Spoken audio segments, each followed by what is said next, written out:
আজকের সদ্গ্রন্থ পাঠ পূজনীয় শ্রী নবনীহরণ মুখোপাধ্যায়ের বিবেক জীবনে যে 12টি নিবন্ধ বিভিন্ন সময় বেরিয়েছিল অখিল ভারত বিবেকানন্দ যুব মহামণ্ডলের মুখপত্র, তার থেকে যে নেতি থেকে ইতি একটি পুস্তক, ছোট পুস্তিকা করা হয়েছে।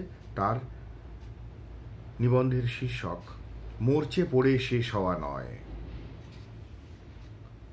যার যা আছে তা ব্যবহার না করা বুদ্ধিমানের কাজ নয়। যা আছে তার ব্যবহার আমাদের অনেক উপকারে আসে, তবে ব্যবহার যদি যেমনটি হওয়া উচিত তেমন না হয় তাহলে উপকার না হয়ে অপকার হতে পারে।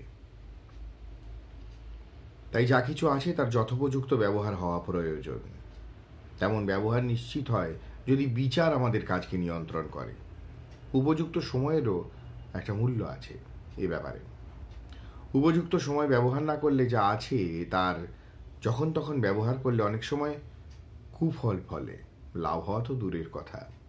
কাজেই যা আছে তা কাজে না লাগিয়ে ফেলে রাখা যেমন নির্বুদ্ধিতা, তেমন বিবেচনা না করে বা কোন সময় কাজে লাগালে তেমন ব্যবহার উপকার দেবে তা না বুঝে কাজে লাগলেও ফল পাওয়া যাবে না বা ক্ষতির কারণও হতে পারে। যেমন বীজ ঘরে ফেলে রেখে দিলে কোনো কাজে এলো না, আবার অসময়ে ফেললেও নষ্ট হবে। সঙ্গে বীজ ফেলার জমি করতে ও ফেলতে যে খরচ ও পরিশ্রম হবে তাও বৃথা যাবে। আমরা প্রায়ই বালকের মতো বুদ্ধি নিয়ে চলি।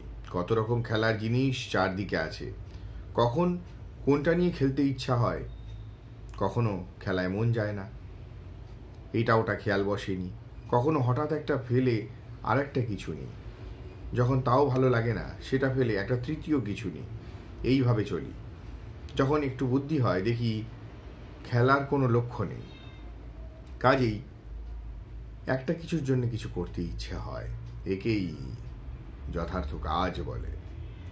লক্ষ্য বা একটা উদ্দেশ্য না থাকলে কাজ করি না। যা নিয়ে নিজেকে ব্যস্ত রাখি তা খেলার সামিল। কিন্তু যখন পরিস্থিতি ঘাড়ে কাজ চাপায়, যখন না খাটলে অস্তিত্বের অনিশ্চয়তা এসে দেখা দেয়, তখন কাজ মাথায় নেওয়া বোঝার মতো লাগে। সর্বদা মনে হয় কখন এই থেকে রেহাই পাওয়া যাবে। তখন খেলার সুর মনে আনন্দ আনে না। একঘেয়ে থোড় বড়ি খাড়া, খাড়া বড়ি থোড় বড়ই নিরস লাগে। কিন্তু বাঁচাই কি সব? ভেতর বলে না। জীবনের সবটা, লক্ষ্যটা, উদ্দেশ্যটা কোথায়? আমরা মন নিয়ে বাইরে ছুটি তার খোঁজে, কিন্তু তা বাইরে নেই বলে পাই না।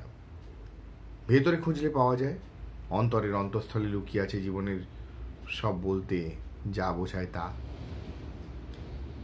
সে যে সকলের সব, তাই যখন সবার কাছ থেকে তাকে সরিয়ে এনে নিজের মনের নিভৃত কোণে তাকে লালন করে সুখী করবার চেষ্টা করি, শত কাজ তখন আমার সব শক্তিকে নিংড়ে নিয়েও তা করতে পারে না।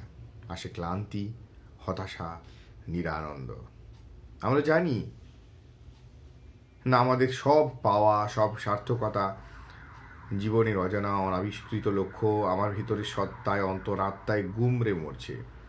যাকে কক শুধু আমার মনে করে নিজের ছোট্ট হৃদয়ের পাষাণ কারাগারে বন্দি করে রেখেছি, যার শ্বাস রুদ্ধ করে এনেছি, সে যে আসলে সব, সে যে সবার, সে যে সবাইকে আলিঙ্গন করতে চায়।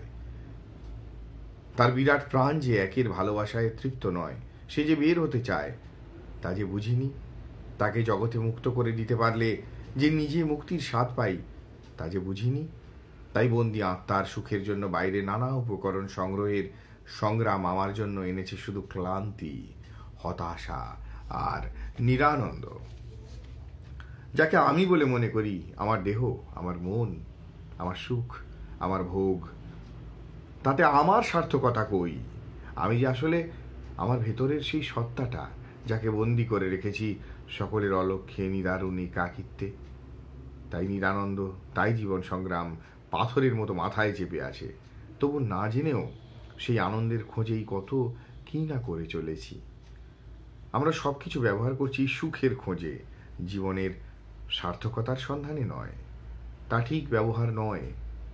এমন হয় বিবেক বিচার বিবেচনার অভাবে, আর ঠিক সময় ঠিক কাজে না লাগানোর জন্য। জীবন ব্যাপারটা ঠিক করে বুঝি না বলে এই বিপত্তি। জাগতিক বস্তু ছাড়া আছে আমাদের দেহ, আছে মন, সেগুলোকে যথাসময়ে যথাযথভাবে ব্যবহার না করায় জাগতিক বস্তুগুলো ঠিক ঠিক কাজে লাগাতে পারি না।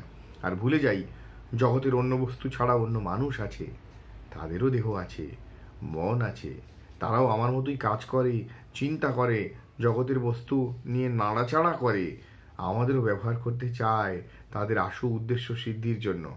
হয়তো আমারই মতো সীমিত দৃষ্টির লক্ষ্যস্বরূপ বাঁচা, জৈবিক স্বাচ্ছন্দ্য, ইন্দ্রিয়গ্রাহ্য সুখের অন্বেষণে আমি বা তারা যে যার ক্ষুদ্র উদ্দেশ্যের পিছনে ছুটেছি।